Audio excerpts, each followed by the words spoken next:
कहानी की शुरुआत होती है स्कॉटलैंड के एक RAF एयरबेस पर, जहां काफी तेजी से तैयारियां चल रही थी। एक फ्लाइट वहां लैंड करने वाली थी जिसे हाईजैक कर लिया गया था। इस सिचुएशन को संभालने के लिए कर्नल ड्रमंड को बुलाया गया। फिर जैसे ही वो बेस पर पहुंचा तो एक ऑफिसर ने उसे बताया कि उनका मानना था कि प्लेन का पायलट और को पायलट दोनों मर चुके थे, और साथ ही उन्हें ये खबर भी मिली थी कि प्लेन में कम से कम एक ऐसा इंसान मौजूद था जो जर्मन आतंकवादी वॉचलिस्ट में शामिल था। इसके बाद ड्रमंड कंट्रोल सेंटर की तरफ बढ़ा। वहां एक ऑफिसर प्लेन से संपर्क में था और लैंडिंग इंस्ट्रक्शंस दे रहा था, जबकि दूसरा ऑफिसर उनकी फ्लाइट पर नजर रखे हुए था। फिर कुछ ही देर बाद प्लेन रनवे पर उतर गया, लेकिन लैंडिंग काफी मुश्किल थी। लैंडिंग होते ही ड्रमंड ने अपने फौजियों से विजुअल कॉन्फर्मेशन मांगी और तुरंत प्लेन से संपर्क किया ताकि अंदर की सिचुएशन समझ सके। लेकिन तभी अचानक प्लेन के एक दरवाजे के पास थोड़ी हलचल दिखाई दी और अगले ही पल एक पैराशूट नीचे गिरा। तब फौजियों ने देखा कि एक छोटा लड़का उससे नीचे उतर रहा था। फिर ड्रमंड ने तुरंत 2 RAF ट्रक्स को हुक्म दिया कि वो लड़के को वहां से सुरक्षित ले आए। इसी बीच उन्हें कॉकपिट के अंदर एक और इंसान नजर आया। ड्रमंड ने तुरंत रेडियो पर चेतावनी दी कि अगर उसने कोई गलत कदम उठाया तो फौजी तुरंत फायरिंग शुरू कर देंगे। फिर उसने उस आदमी को पायलट सीट पर बैठने और धीरे धीरे अपने हाथ ऊपर करने को कहा, लेकिन उस आदमी ने बस इतना कहा कि उसे प्लेन से बाहर आने दिया जाए ताकि वो सब कुछ समझा सके। वो बार बार दावा कर रहा था कि वो आतंकवादी नहीं था। फिर कुछ देर बाद ड्रमंड ने अपनी ट्रांसलेटर को उस लड़के से बात करने भेजा। उस लड़के का नाम टॉम था और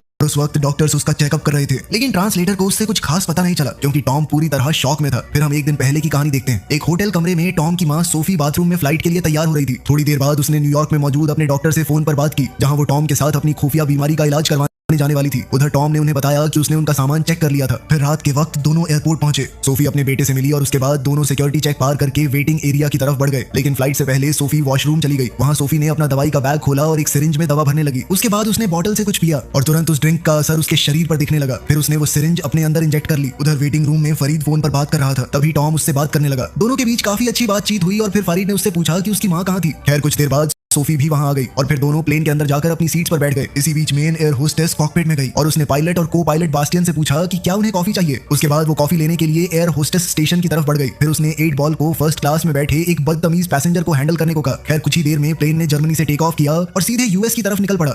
इसके काफी घंटों बाद सोफी वॉशरूम से अपनी सीट पर वापस आई। वो अपनी नोटबुक में कुछ लिख रही थी कि अभी उसे अंदर अपनी और अपने पति की एक तस्वीर मिली। तस्वीर देखते ही उसे पुराने दिन याद आने लगे थे। उसकी यादें एक आम परिवार के माहौल से शुरू हुई, लेकिन धीरे धीरे हालात काफी खतरनाक बन गए। वो और उसका पति अपने छोटे बच्चे के साथ किसी सुनसान जगह पर फंस गए थे। तब मदद लाने के लिए उसका पति वहां से चला गया, जबकि सोफी बच्चे के साथ वहीं रुक गई। खैर फिर इधर फ्लाइट में सोफी ने महसूस किया कि प्लेन के सामने वाले हिस्से में कुछ गड़बड़ चल रही थी। 8 बॉल एक गुस्सैल पैसेंजर को कंट्रोल करने की कोशिश कर रहा था कि तभी एक एयर मार्शल ने आकर उस आदमी को काबू किया। फिर कुछ ही पल बाद दूसरा एयर मार्शल भी उनके पास आ गया, लेकिन असली शौक अभी बाकी था। जब दोनों मार्शल्स उस यात्री से बात कर रहे थे तब 8 बॉल ने अचानक चाकू निकाला और दूसरे मार्शल को मार डाला। उसी वक्त वो पैसेंजर पहले मार्शल पर टूट पड़ा। फिर 8 बॉल ने पूछा कि तीसरा एयर मार्शल कहाँ था। जैसे ही उसे खबर मिली उसने अपने एक आदमी को उसे मारने भेज दिया। फिर कर्टिज ने तीसरे मार्शल को मारकर उसकी बंदूक ले ली और वापस 8 बॉल के पास आ गया। लेकिन उसके बाद जो हुआ उसने काल तक को हिला दिया। 8 बॉल ने बचे हुए मार्शल को बहुत ही बेरहमी से मार डाला था। दूसरी तरफ सोफी को महसूस होने लगा कि प्लेन में कुछ बहुत गलत हो रहा